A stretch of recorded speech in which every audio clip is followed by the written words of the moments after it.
Hi everyone. So I thought I'd do a quick video on the Lightning Network.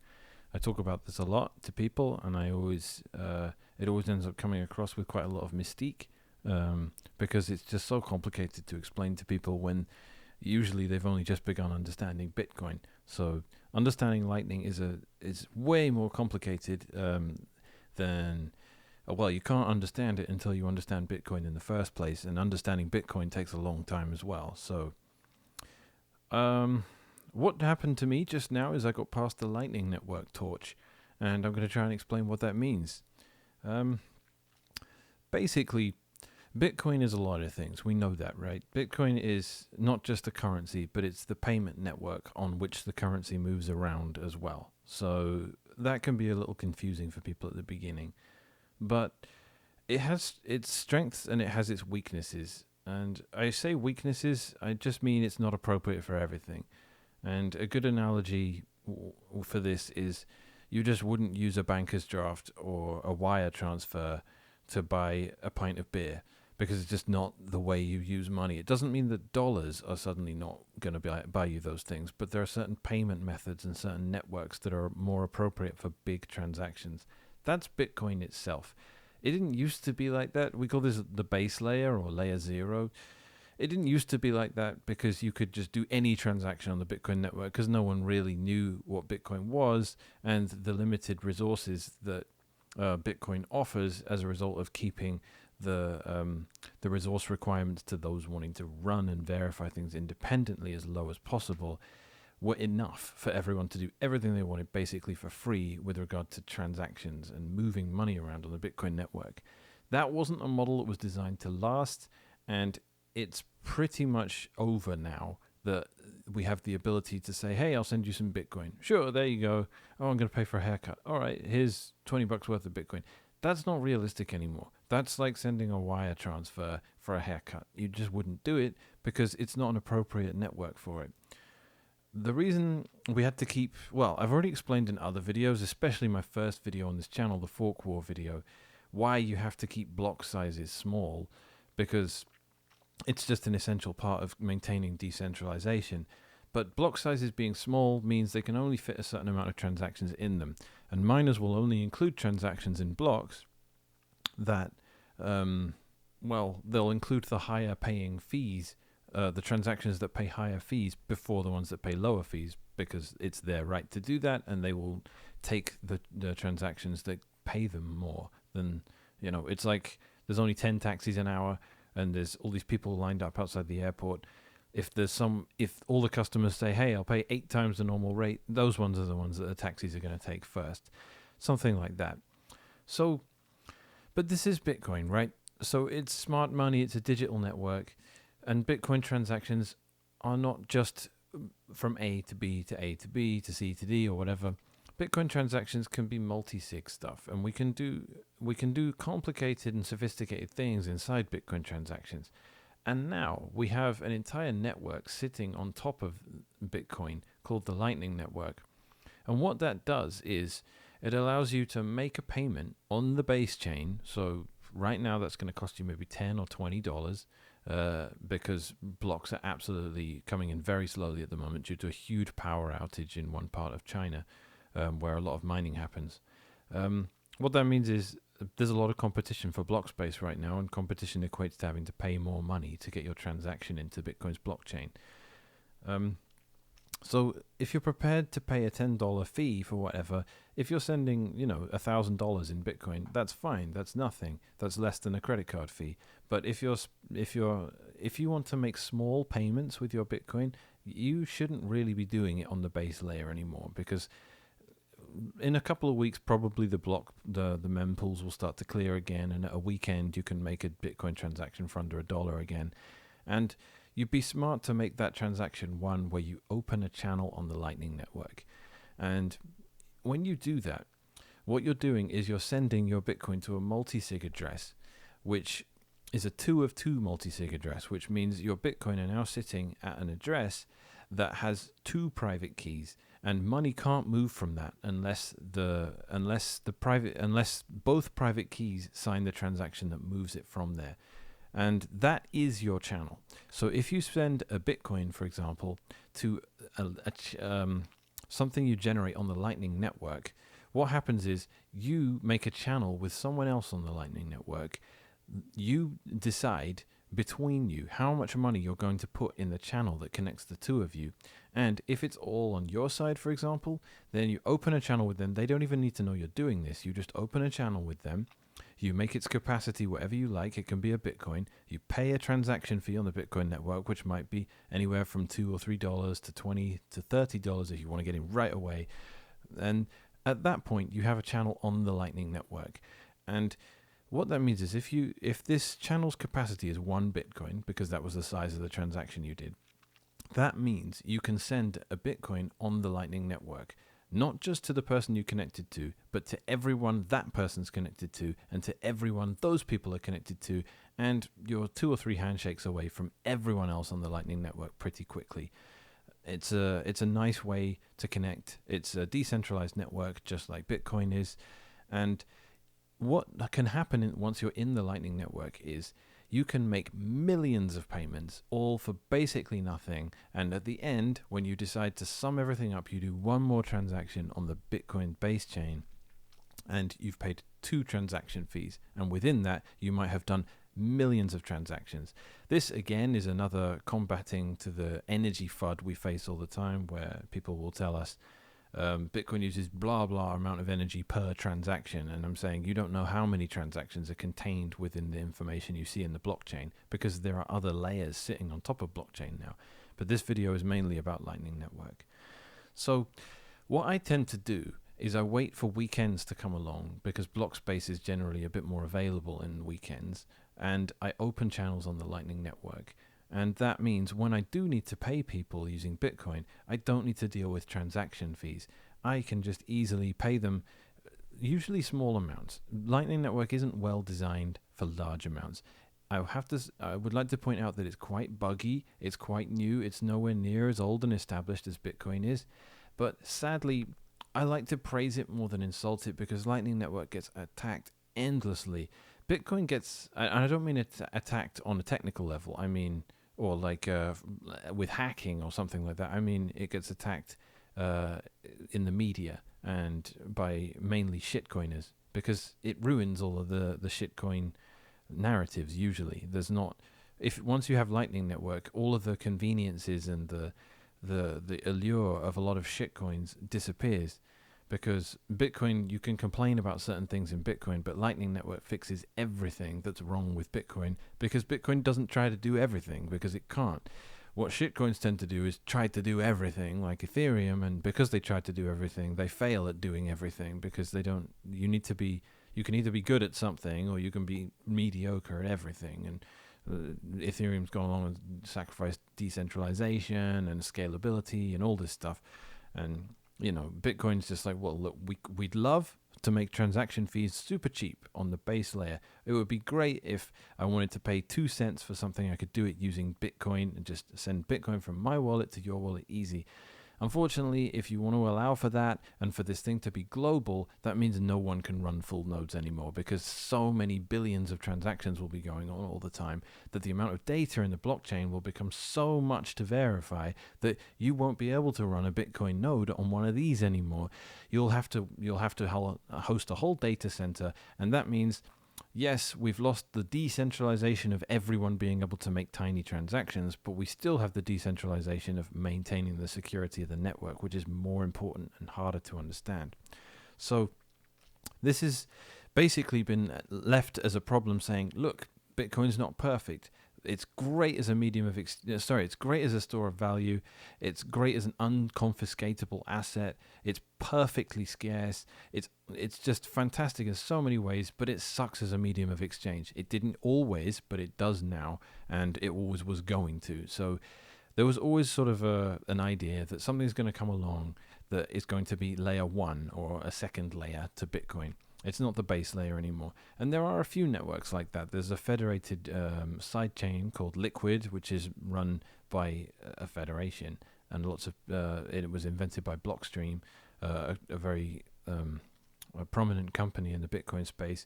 It's not decentralized. It doesn't pretend to be. It has some features that Bitcoin doesn't have, like confidential transactions and speed. I mean, it's 1 minute block times. There are fees in that network. They're a lot higher than Lightning, from what I understand. It's quite possible to run a node.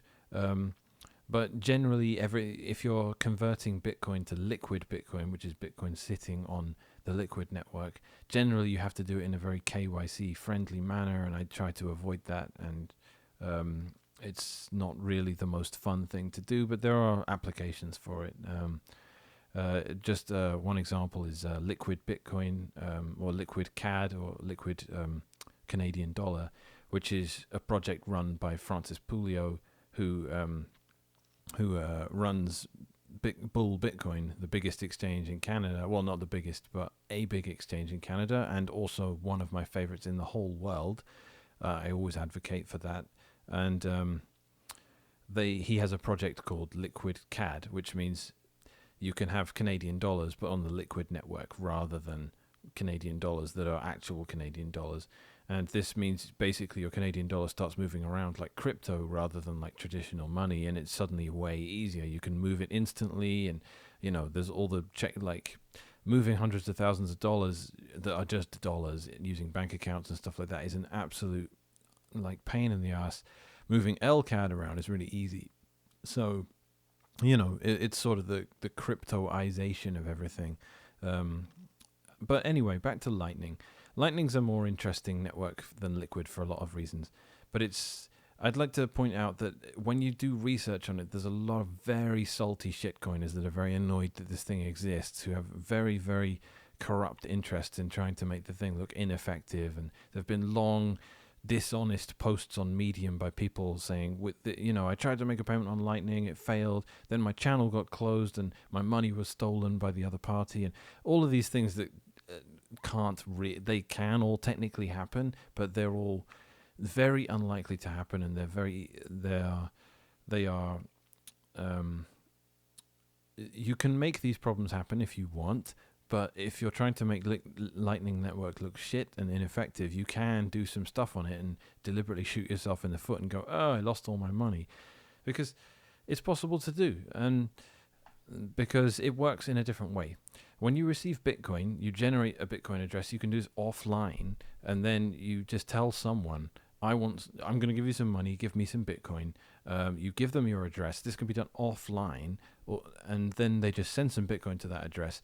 It happens in the Bitcoin network. The Bitcoin network sees some coins go from point A, where everyone in the network agrees they already were, to point B, which is your address. You don't need to be online for that to happen. All that's happened is the Bitcoin network now thinks some Bitcoin is sitting at an address that you generated. But you never need to check that, and you never need to do anything. You never need to maintain any online connectivity. You can have just generated an address at one point in your life and told it to someone who sent some Bitcoin to you. That's really simple, right? But Lightning's different. Your channel needs to actually be online for people to move money through it. And there's a lot of overhead and a lot of... it's still a very low resource requiring network, but that won't be the case forever. We do need to modify Bitcoin in certain ways. Like there's a soft fork we need to merge called anyprevout.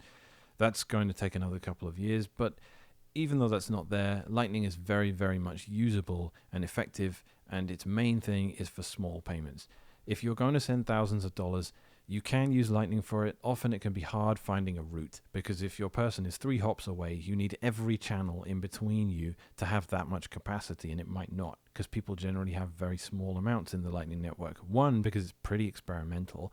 You're not likely to lose your money, but no one working for these open source software projects is incentivized to ever say, hey, risk everything in there. And there was this meme of being reckless back in 2017 when Lightning was finally just starting to be developed.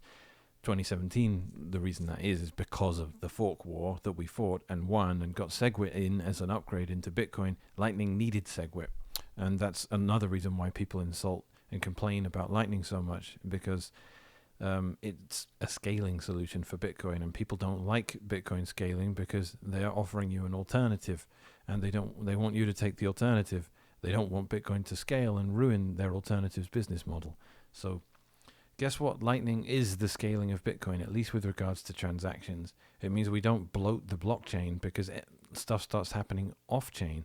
But when you're moving stuff around in the Lightning Network, you still have the security of the Bitcoin network. There can't be more Bitcoin in Lightning than exist on the Bitcoin network in the first place.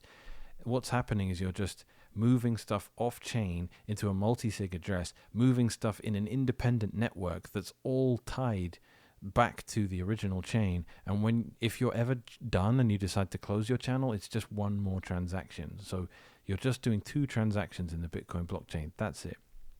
And once you're connected to the Lightning Network, it can often be the case that you just want to stay inside a channel because it doesn't matter. You don't need to actually have final settlement on the blockchain. You can keep topping up your channel. You can do all these complicated things now that I still need to look into, like submarine swaps and hash time lock contracts. And there's a lot of stuff going on with the Lightning Network that I wish I had more time to understand, because the way people talk about it is, it's like, look, you have the base layer of the internet, which is TCP/IP, and no one really deals with that. They deal with HTTP on a day-to-day basis, and to be honest, JavaScript and all of the more complex stuff that goes on in your web browser.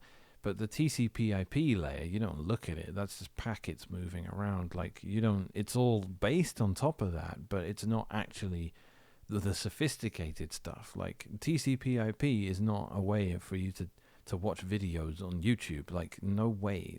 This kind of stuff didn't exist a long time ago. It's because all this fancy stuff got built on top of it. Lightning is the first example of something being built on top of Bitcoin. And it needs to be understood as, firstly, its own network, but secondly, to have all of the qualities Bitcoin has, but with some additional characteristics that make it actually fantastic as a payment network. Because Bitcoin's clunky and annoying as a payment network. Like, it's amazing, and I don't like disparaging or dismissing what Bitcoin offers as a payment network, because it's not slow and clunky like people like to say, and I might have said earlier in this video. Really, when you make a Bitcoin payment, if you're talking about paying someone $1 billion, there's no other way on earth that you can give someone $1 billion worth of something, and then in 10 minutes it's finalized and done and irreversible. That just doesn't happen in any other context. You can't move money of that sort around and have final settlement. And most people are used to, nowadays, having final settlement for any sort of merchant on using PayPal or anything like that, or credit cards. It takes months to have final settlement. You might see the money show up in your account, but you won't be able to spend it for a long time, and the consumer can always complain, and it takes a long time, and all that overhead needs, like, as consumers we don't really notice it, but as merchants people definitely notice the cumbersome nature of the payment networks we use, and they are expensive too. American Express is horrendously expensive, so Bitcoin is actually better already in most regards to that. But when you add Lightning on top of it, suddenly you've got, I can move around, I can send like a penny to 400,000 people in under a millisecond for basically free. That's Lightning Network. That's unlike any other payment. This is the most unbelievably fluid and sophisticated and like boundary-free payment network I've ever seen. And the things it can do just make everything out. But at the same time, with the currency that exists on it, the things you can do with it are just breathtaking. And of course, everyone should keep the amounts they have on it small. It's experimental and all that. Oh, and I should also say, it's not. You can have other currencies on the Lightning Network. It doesn't need to just be Bitcoin, but there are never any other currencies on it because other currencies are busy trying to do everything within their currency, which is a mistake. But I mean, as I said with the Ethereum example, they're just trying to do everything within the base chain, and as a result, they're so bloated and unwieldy that the project just becomes a centralized mess that one guy is tearing his hair out trying to maintain the thing and stop it from collapsing. And you know, no one's put any ether on the Lightning Network, or like the only reason Litecoin exists is, they say, to demonstrate that you can do cross-chain atomic swaps on the Lightning Network, use it from Bitcoin to Litecoin and back again. It's sort of a proof of concept, or more than that, it's actually demonstrating that it can be done. but no one gives a shit about the altcoins on Litecoin. On Lightning. So what have we got? We've got a great situation here. We've got a great network. We've got the scaling and the developing and the sophistication of Bitcoin into an actual usable, realistic payment network, because it's really important to understand this. And like I said at the beginning of the video, I allude to this to people, but I don't tend to explain it, because it's actually really complicated. That doesn't mean it's complicated to use, but it is not very complicated to understand. Because transaction fees and how to monitor the blockchain and get your transactions into Bitcoin's blockchain without paying more than you need to, but without getting your transactions stuck either.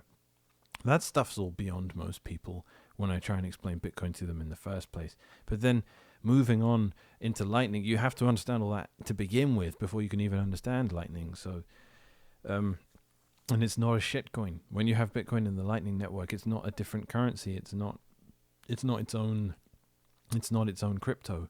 It's just Bitcoin wrapped up inside a network doing its own thing. And it's what I like to do is, you have to run a full node. That was where I was getting to about 15 minutes ago here.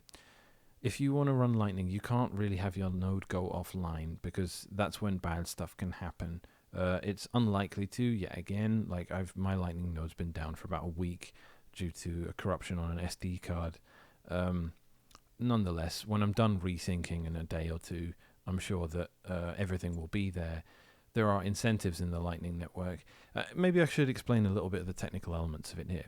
So if I open up a channel with 1 Bitcoin capacity with some random guy with some Lightning node I find somewhere else, if it's just me opening it and we don't negotiate an amount where we both put into the multi-sig address, I just do it alone, then that Lightning channel has 1 Bitcoin of capacity. It's a multi-sig address where 1 Bitcoin can be spent on the Bitcoin network to anyone else. But I can spend on the Lightning network an entire Bitcoin worth of Bitcoin, but the guy on the other side of the channel can't spend any yet, because I don't have any inbound liquidity. I only have outbound liquidity. If we made it a 2 Bitcoin capacity channel, then with 1 Bitcoin from me and 1 Bitcoin from him, then our channel is worth 2 Bitcoins. I can send 1 Bitcoin and he can send 1 Bitcoin. That's it.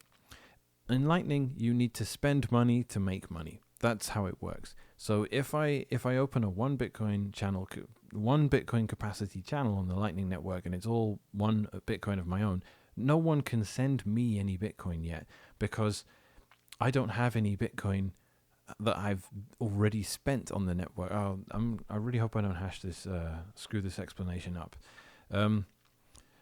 If I spend 100 Satoshis of that 1 Bitcoin in that channel, I now have inbound liquidity of 100, because if someone wants to pay me 100, all we do is we measure up, we retally up everything if we were to close that channel. I can't open a channel on the Lightning network worth a Bitcoin and then close it worth more than a Bitcoin, because I never had that much in there in the first place. So that means if I ever want to receive, I have to decrease the amount in my channel that I'm able to spend, and then someone else can top it back up to the maximum level of the channel, but they can't go above the maximum level. So when you use Lightning, you can't just open up. I'm saying this, there are ways around all this sort of stuff now, but it helps to understand what I'm saying here so that you can learn a little bit about the limitations, and then we can go over into how they've been overcome with things like submarine swaps. And but when you open a channel on the Lightning network, that's just unless you're opening it with someone who gives you some liquidity in the first place, you'll have to just spend initially, and then the amount you spend collectively will be the amount you can receive in total. Basically, just because you can't open channels and then close channels with more Bitcoin than you started with. It doesn't work that way. So, as I said, there have been ways around this, and people like Phoenix Wallet and Muun Wallet have come up with clever ways to figure out how to get people inbound liquidity, because it sucks initially. Bitcoin's 12, 13 years old now. Lightning is nothing like that old. It's about 5 years old, 4 years even. depending on how you look at it. But SegWit only got activated in 2017. It was impossible to have Lightning before then. And obviously there was a lot of excitement and development beforehand, but it wasn't a live network until then.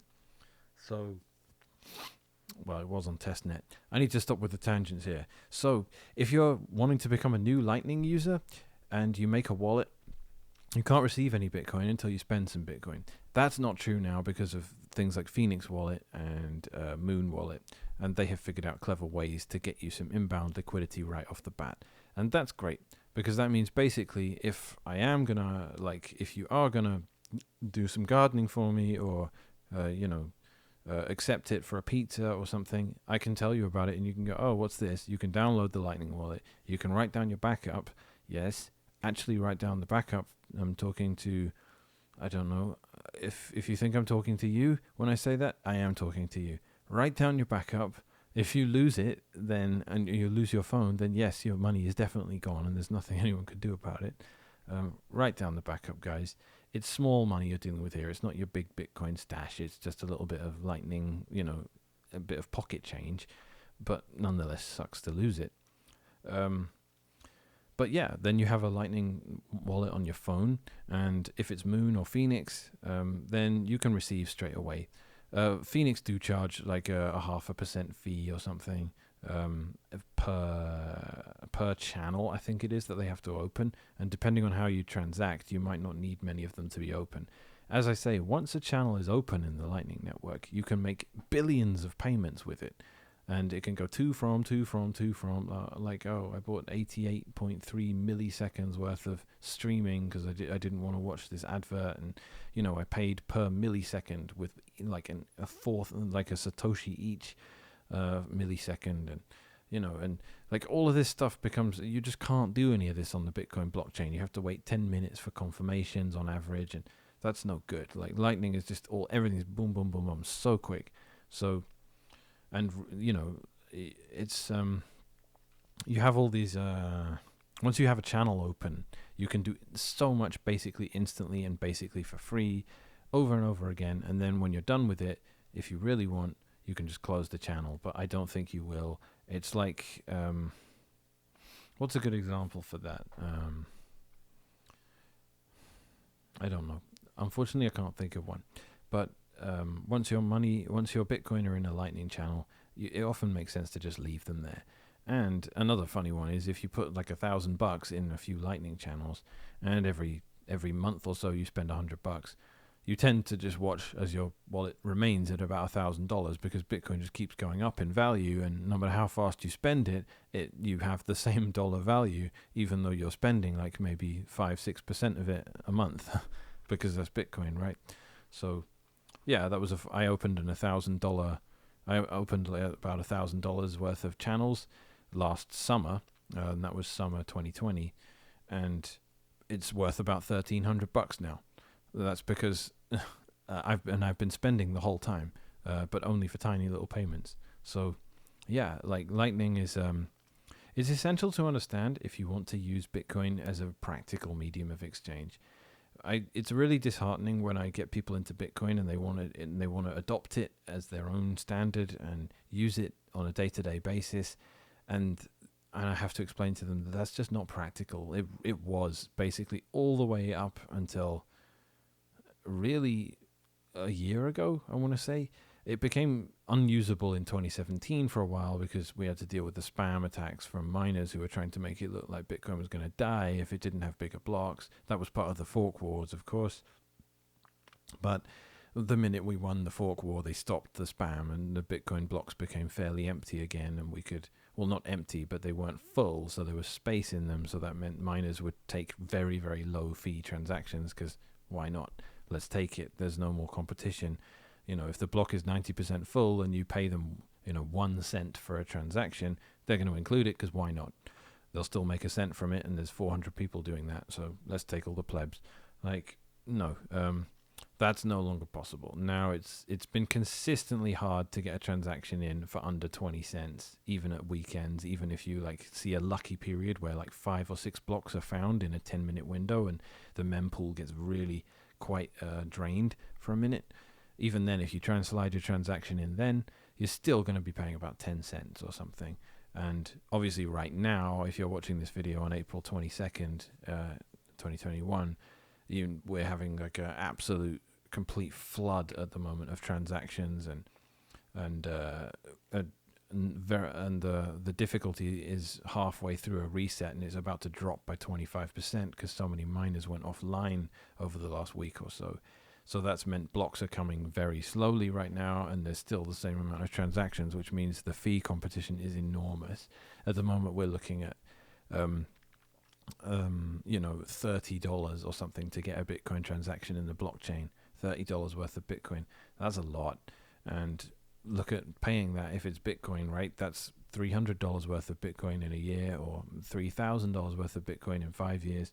It's going to hurt, and you don't want to pay fees or you don't need to. So if you can make that if you say, okay, I've got to spend $30 to do a Bitcoin transaction, but that Bitcoin transaction opens a channel on the Lightning Network, then you're free to transact with everyone else on Lightning. And you can do it for ages and a long time. You don't need to close the channel for any reason. And you can receive money that way. You can spend money that way. And if and when you feel like closing the channel just because you want final settlement, then you're back to being on the chain again with your Bitcoin. It's back at your normal Bitcoin address. And you can have done millions of transactions for basically free. And now... but you only had to do 2 transactions on the blockchain, so maybe it was $60 worth of Bitcoin. That's not bad, given what you've been able to do on Lightning. So I would end the video here, but I wanted to talk about the node as well, because you got to run a node in the Lightning Network, and it's not like running a Bitcoin node that if your Bitcoin node goes offline, there is no risk whatsoever to any Bitcoin sitting at your Bitcoin address. It doesn't need to be online to monitor stuff that's going on with another person who's maintaining something with you. In Lightning, that's different. You have a channel with you and one other person that's part of the network. And if that person... what happens is... this is what I wanted to explain. When you have a channel with them, you have a state. Like if I open a 1 Bitcoin capacity channel with that person over there and they don't put anything into it, the channel has 1 Bitcoin as its capacity, the entire Bitcoin belongs to me, and 0 Bitcoin belong to the other person.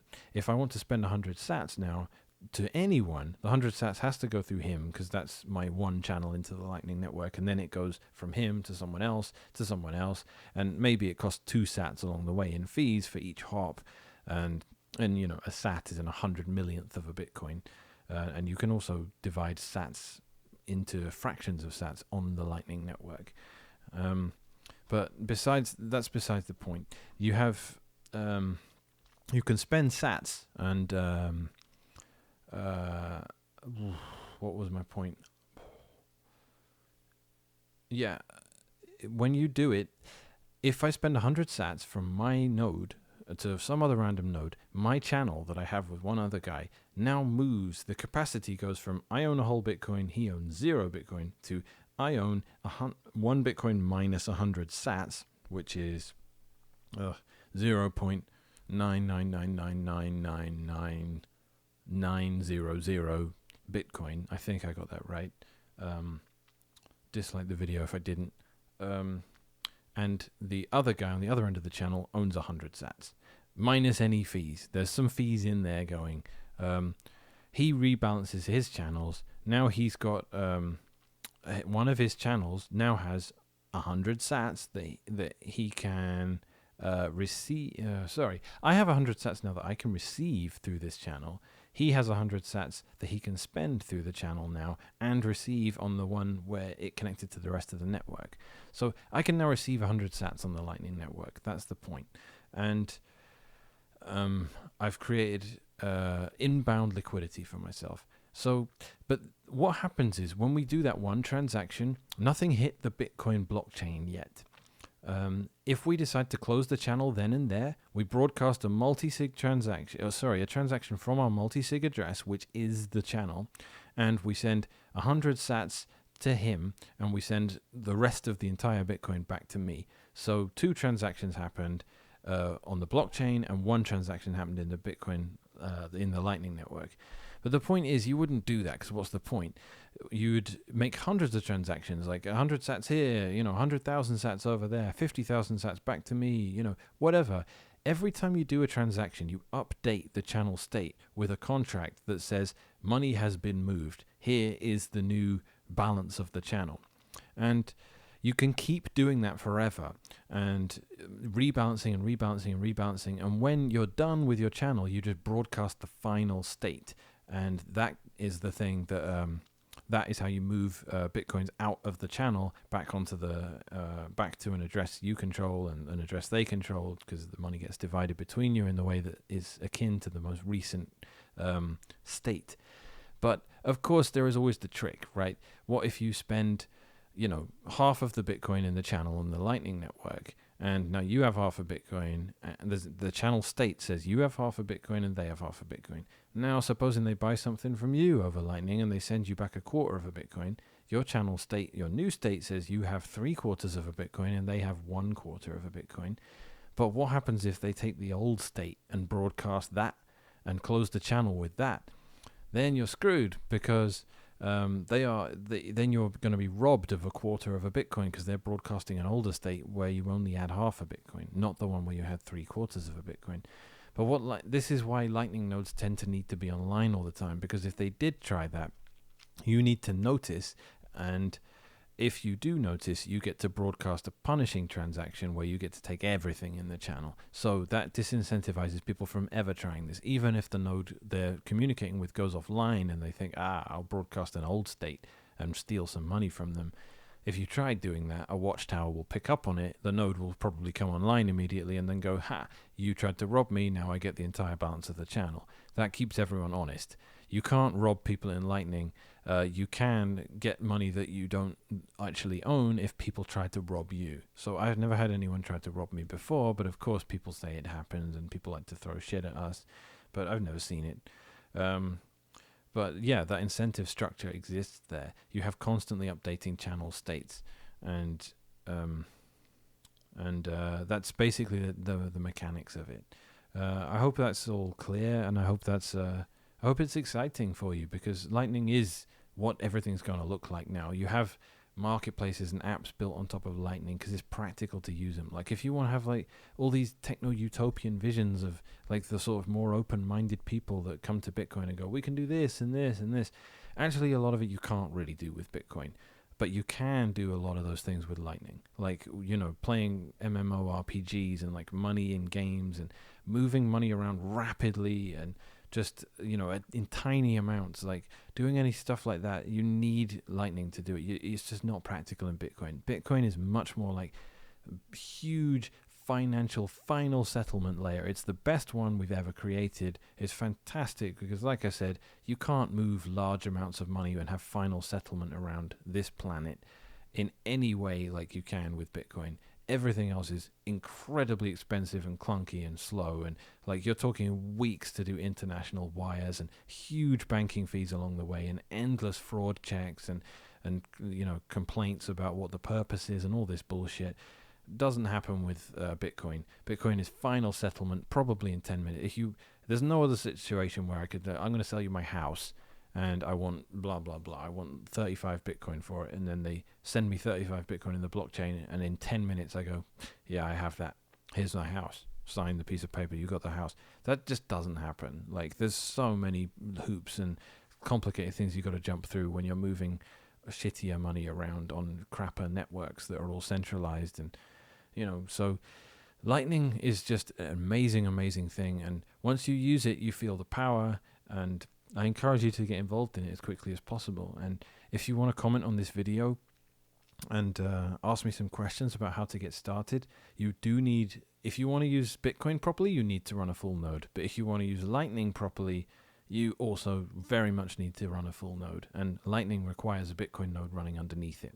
So there are loads of setups now, like Umbrel and the Embassy Start9 Labs that we go on about in our podcast all the time.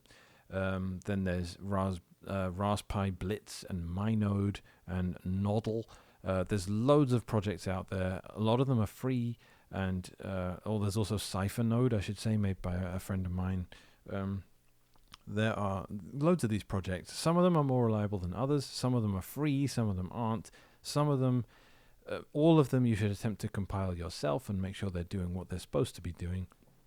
But none of it's actually that hard, and it's all very essential, and it can all be done on a Raspberry Pi. That's usually the point of all this. And Raspberry Pis are really powerful now. We've got 8GB Pi 4s. A few years ago, we didn't have anything like that powerful. So we can run really strong nodes on it. Get a good SD card, and you have to get a solid state drive. A terabyte is a good thing to get. It future-proofs you. The blockchain isn't quite 500 gigabytes yet, but it will be soon. So you're going to need a terabyte drive if you don't want to have to redo everything. But Lightning must remain online, and if it doesn't, it can be a little bit scary because you don't want to have Bitcoin stolen from you. Though, as I said, it's very unlikely to happen. Anyway, I'll leave that video at this for now. And let me know how you get on. And please send me any questions, and I'll try to get back to you. And I do appreciate the requests I've had as well. I had a couple of requests on people wanting to know about proof of stake. And again, that turns into more of a debunking of Ethereum and their plans. And I just have so many videos on this channel debunking every stupid idea in Ethereum. And it's very painful to do, but maybe I will get into proof of stake at some point and explain why the whole point of Bitcoin was to get away from proof of stake in the first place and move to proof of work, because work can't be faked. Stake can, and not only can stake be faked, stake can... those with the most stake are the people that are the people we least want to influence the system, rather than at least in regards to some elements. But I'm not going to get into that right now. This video is about Lightning Network. I hope it was informative. If I have anything wrong in here, please feel free to correct me. And yeah, thanks for watching.